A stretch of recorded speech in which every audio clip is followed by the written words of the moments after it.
Yo, what's up, fam? Big love to all of y'all tuning in from around the world. If it's your first time here, welcome to the squad. Smash that like and hit subscribe to roll with us. So here's the wild news. North Korea's top dog, Kim Jong-un, just told his military to be ready to throw down. And guess what? Word is, a North Korean drone hit 2 Israeli military sites in occupied Jaffa. This whole war thing is seriously heating up. Now get this, Yemen jumped in out of nowhere and launched a precision strike using what they're calling a Shining Star combat drone, made in North Korea. And where did it hit? Dead center at Mossad's HQ in the middle of Tel Aviv. Total chaos. Sources say the drone was handed over to Yemeni forces with direct backing from Kim himself. It took off from the Yemeni capital, Sana'a, and somehow snuck past Israel's air defenses like it was nothing. Reports say the explosion did major damage and thick smoke was seen rising from the area. Tel Aviv freaked out. Full security lockdown, emergency crews called in, key areas shut down, all bracing for more attacks. Israeli forces ramped up alert levels everywhere, but still, no official statement from them. Some Israeli media outlets are calling this a serious breach of national security. A calculated hit on one of their most sensitive sites. But that's not even the craziest part. North Korean missile hits U.S. aircraft carrier. Harry Truman takes direct hit. Yemen's military just dropped another bombshell, literally. They say they fired a North Korean Hwasong ballistic missile at the USS Harry Truman, an American aircraft carrier out in the Red Sea. Direct hit. Reports say the missile was smuggled into Yemen thanks to some high-level tech collab with North Korea. It flew with pinpoint accuracy, slipped past U.S. defenses, and blew up the command room on the carrier. Satellite images show thick smoke rising, and early leaks claim part of the ship might have even gone under after they failed to contain the damage. Over in D.C., it's full panic mode. Trump, yeah, he's back and sounding real mad, posted on his personal platform calling the strike an act of war. He's sending in a whole Navy fleet to back up what's left of the Truman and launched a full-on investigation into how a missile that powerful landed in rebel hands. Rumors are swirling that a massive U.S. strike is coming real soon. Tensions are spiking, and war might be just around the corner. Iran might be next. Russian media says it's gonna blow. Russian paper Vzгляд says if talks over Iran's nukes fall through, we might be looking at another war, this time between the US and Iran. American military moves suggest something's brewing, more planes getting stationed in Diego Garcia and another carrier heading to the Gulf. A Russian political science professor said the showdown could kick off May 1st and maybe wrap by September. That lines up with the deadline the US gave Iran to drop its nuke program or start serious talks. But Tehran's not buying it. They think the US demands are straight up disrespectful. The real problem, experts say, isn't that Iran won't talk. It's that both sides can't even agree how to talk. Russia's urging everybody to chill out, not just for peace, but because a US strike on Iran could mess with their own national security big time. F-16 shot down over Yemen.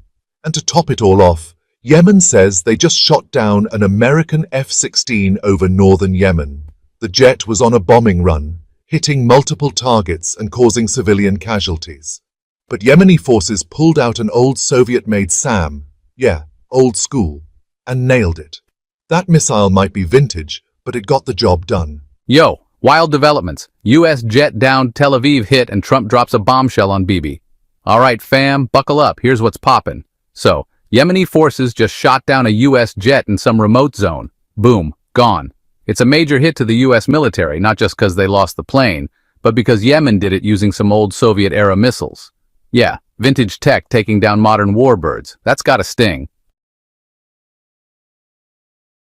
Drone from Yemen punches through Tel Aviv. Next up, Yemen's military pulled off 2 big strikes. First, they hit an Israeli military base in occupied Jaffa. Then, they took aim at 2 US destroyers. But the craziest part? A Yemeni drone, probably a Samad or Quds model, busted through Israeli airspace and went deep into Tel Aviv, hitting a high-security camp used by the elite Golani Brigade. Reports say the strike caused major casualties, including high-ranking officers. Israeli media's losing it, talking about panic inside the military and intel agencies. Apparently, their air defense systems totally whiffed. Ambulances and fire trucks rushed in, the city went nuts and smoke was rising from the site. Prime Minister Netanyahu? Dude's in shock. The timing couldn't be worse. He's already dealing with massive political and security crises. He called an emergency meeting with his war cabinet, and the whole country's on high alert now. Netanyahu. Slapped on live TV, Trump's surprise move. And speaking of Netanyahu, he just got served, live. He rolled into the White House thinking he'd cozy up to Trump, backing U.S. policies, offering to help move money around, hoping to score some strategic wins on Iran, Gaza, Syria, and normalization with Saudi Arabia. But Trump? Nah. On live TV, he hit him with the unexpected. The U.S. is kicking off direct nuclear talks with Iran. First round's going down this Saturday. Huge deal. Israel's been dead set against even indirect talks like the ones in Oman back in 2013. So this? Total gut punch. Israeli media is focused on one headline today, direct talks between Washington and Tehran. To make things even weirder, Iran's foreign minister said earlier today that there weren't going to be direct negotiations. So did Trump jump the gun? Or is this about to flip the whole region upside down?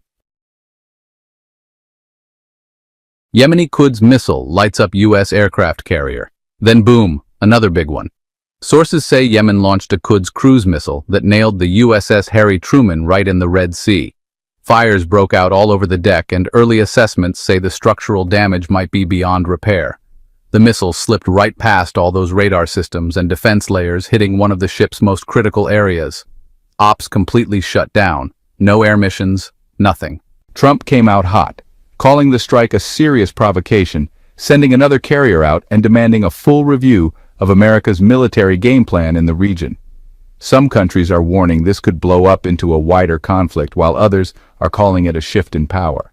Either way, it's a big message.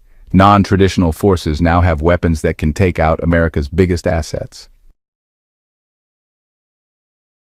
Palestine 2.